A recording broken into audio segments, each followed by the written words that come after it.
জুলাই সনদ আমরা আশা করছি, এই কমিশনও চেষ্টা করছে, আমরাও মোটামুটি এই পয়েন্টে একমত, 31শে জুলাইয়ের মধ্যেই জুলাই সনদ ঘোষণা করা হবে। আসলে হয়েছে কি, যদি দিয়ে তো কোনো কথার কোনো সমাপ্তি নাই, যদি এইটা যদি ওইটা, এই ব্যাপারে আমাদের কাছে কোনো তথ্য নাই যে প্রধান উপদেষ্টা এই ব্যাপারে কোনো বক্তব্য রেখেছে। গতকাল যে মিটিংটা হয়েছে পত্রিকায় আপনারাও দেখেছেন, আমরাও দেখেছি। এর আগে কিন্তু আরো 2টা মিটিং হয়েছে। সেই মিটিংগুলোতে প্রথম মিটিং আমি নিজেই ছিলাম। এই মিটিংটা কেন হয়েছে? এটা কোনো নির্বাচনী সংলাপ নো। প্রধান উপদেষ্টা দেশের রাজনৈতিক পরিস্থিতি এবং মাইলস্টোন স্কুল অ্যান্ড কলেজে যে ঘটনার প্রেক্ষিতে অস্থিরতা তৈরি হয়েছে, এর পিছনে যে নানা ষড়যন্ত্র কার্য করছিল, এটাকে সামনে রেখে উনি রাজনৈতিক দলগুলোর ভূমিকা প্রত্যাশা করেছেন, সহজে প্রত্যাশা করেছেন, এপ্রিকে মিটিং ডেকেছেন। 3টা মিটিংয়ে যারা উপস্থিত ছিলেন, প্রত্যেকটি মিটিংয়ের সদস্যদের সাথে আমার কথা হয়েছে, বলে যে এখানে ইলেকশনের কোনো সংলাপ হয়নি, আলোচনা হয়। বসুন্ধরা ডায়াপেন্ট এখন আরো উন্নত।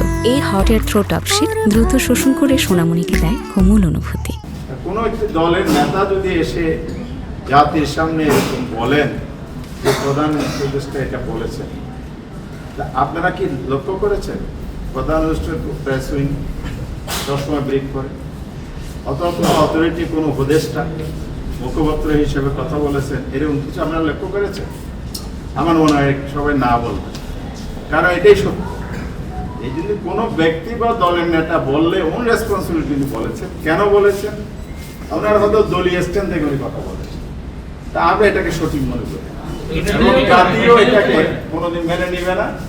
কারণ সরকার নিজে যতদিন বলবে না যে অমুক দিন অমুক তারিখ অমুক মাসে জাতীয় নির্বাচন অনুষ্ঠিত হবে, এর আগে কোনো বক্তব্য গ্রহণ সেই দায়িত্ব আমরা নেব। সরকারের এই দায়িত্ব হচ্ছে তার অবস্থান পরিষ্কার করা। হয়তো অপেক্ষা করলে আপনারা পাবেন। আর সরকার কি ভাবছে না ভাবছে এটা কি সরকার একা করতে পারে? ইলেকশন কখন হবে এটার প্রধান দায়িত্ব ইলেকশন কমিশনের। আমাদের হাউসে একজন বলেই ফেলছে ফেব্রুয়ারিতে ইলেকশন, আমরা প্রটেস্ট করেছি, আপনি কি নির্বাচন কমিশন দায়িত্ব নিয়েছেন? এই জন্য ইলেকশন ডিক্লেয়ার করবে সরকারের সাথে সমন্বয় করে নির্বাচন কমিশন, কনস্টিটিউশন এটাই বলা হয়।